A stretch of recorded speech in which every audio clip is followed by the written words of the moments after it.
And along the border, our Jaeson Jones joins us now live with the latest on some new cartel threats facing migrants attempting to cross into the U.S. illegally. Jaeson, good afternoon. Good to see you. What's happening down there today?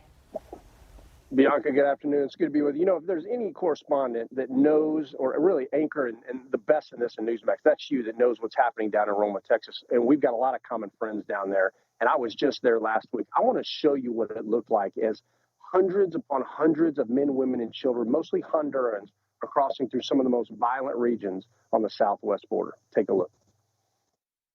We just left a place known as Dr. R's in Fronton. Now we're here in Roma.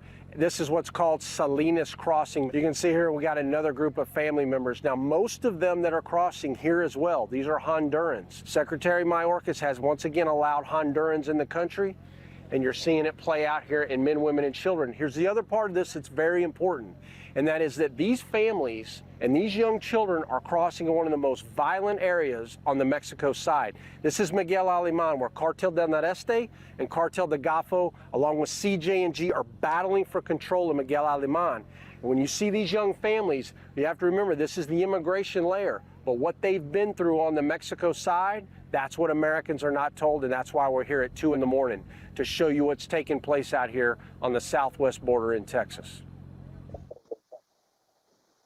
Now, Bianca, here's the thing about these images that we were just showing. These are cartel members who had crossed from Mexico into the United States, and we've been breaking those stories back to back. And it's important because when Americans see hundreds upon hundreds, I mean, one day I saw somewhere between 700 and 900 people in multiple locations in just one day who had been crossing. And you got to ask yourself, why is it that at 2:30 in the morning, you see hundreds of people all at the same location and coming across on raft after raft? That's because the cartels coordinate all of this. And why do they do that? Because then that's when they move those deadly drugs like you were just showing with the video out of Florida with fentanyl. And an example of what I'm talking about, the Texas Rangers, while we were there on the ground, seized 120 pounds of cocaine. I mean, that's a huge load that the Cartel del Noreste, as they surge with all those Hondurans, then move those drugs. Now, how does that impact the American people? Well, across this country, you got tier 1 gangs that the cartels work with, U.S.-based street gangs that they then move this deadly product all over the nation. But it's very important. You know, most of the media goes to the border and they show the immigration layer. There's so much more to this, and that's why it's important that we point this out, because you won't see in the shadows how law enforcement is operating, trying to stop these deadly drugs, and the amount of these cartel members and how they're operating and coordinating. You know, those families that I just showed you, they crossed under the care, custody, and control of these gunmen.